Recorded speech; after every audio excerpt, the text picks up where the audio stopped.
ప్రైజ్లో ఈ ఉదయకాల సమయం మీ కొరకు ప్రార్థించాలని ఆశపడుతున్నాను. ఈ ఉదయకాల సమయంలో చాలామంది హార్ట్ అటాక్కి గురవుతున్నారు. చాలామందికి వయసుతో పని లేదు, కానీ చాలామందికి హార్ట్ అటాక్ వస్తుంది. సో ఇలాంటి వారి కొరకు మనం ప్రార్థించేద్దాము. నాకు రీసెంట్గా ఒక పిల్లాడు చెప్పాడు, ఏమనంటే 6th క్లాస్ అబ్బాయికి హార్ట్ అటాక్ వచ్చింది.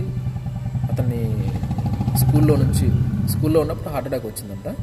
అక్కడ నుంచి హాస్పిటల్కి తీసుకెళ్ళాము అని చెప్పేసి చెప్పడం జరిగింది. చూడండి, అసలు వయసుతో పని లేకుండా అసలు చిన్నపిల్లలు పెద్దలని లేదు, ఎవరికి పడితే వాళ్ళకి హార్ట్ అటాక్స్ వస్తున్నాయి. కాబట్టి ఇలాంటి వారి కొరకు మనం ప్రార్థన చేయాలి ఖచ్చితంగా. 2 తలలు ఉంచండి, ప్రార్థన చేసుకుందాం. మహాపరిశుద్ధుడా, మహోన్నతుడా, సర్వాధికారి, సర్వోన్నతుడా, వందనాలు స్తోత్రాలు. స్వస్థపరిచే దేవుడా, వైద్యులకే పరమ వైద్యుడైన మా తండ్రి, మీకు వందనాలు స్తోత్రాలు చెల్లిస్తున్నాం. ప్రభా, మీకు అసాధ్యమైనది ఏదీ లేదయ్యా.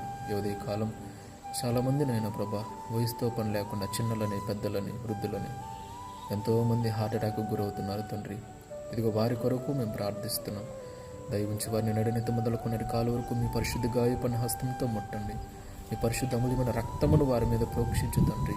ఇప్పటికే హార్ట్ అటాక్తో బాధపడుతున్న వారు, ఆ పరిస్థితి గురైన వారిని మీ రక్తమును వారి మీద ప్రోక్షించి వారిని కడిగి శుద్ధి చేసి స్వస్థపరచు, మంచి ఆరోగ్యాన్ని ఇవ్వతండ్రి. వందనాలు చెల్లిస్తున్నాను. ఇంకా అలాంటి పరిస్థితికి గురయ్యేవారు ఎవరన్నా ఉంటే మీరు సమస్తం ఎరిగిన దేవుడు కనుక వారిని రక్షించుతండ్రి. హార్ట్ అటాక్ వారికి రాకుండా వారు తగిన జాగ్రత్తలు తీసుకునేలాగా వారిని ప్రేరేపించి వారికి తెలియజేయండి.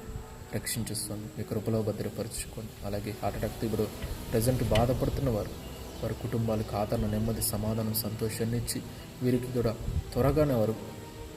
వీరు కూడా త్వరగా కోలుకోవడానికి సహాయం చేయమని, వారికి స్వస్థతనివ్వమని, వారి ప్రతి అక్కర అవసరతను తీర్చి రక్షించమని, పెయిన్స్ అంతా తగ్గించమని ప్రార్థిస్తూ సమస్తం మీ చేతులకు అప్పజెప్పుకుంటూ అయినా మీ దూతలను వారి చుట్టూ కావలుగా ఉంచి వారికి రక్షించమని, సహాయం చేయమని, క్షేమాన్ని ఇవ్వమని, సమస్త స్తుతి, మహిమ, ఘనత, ప్రభావం మీకే చెల్లిస్తూ యేసయ్య పరిశుద్ధ నామంలో వారికి స్వస్థతనిచ్చారని నమ్మి వేడుకుంటూ మీ పాదాలను పట్టుకొని దేవా, ఈ ప్రార్థన మీ పాదాల చెంత సమర్పించి వేడుకుంటున్నాము తండ్రి.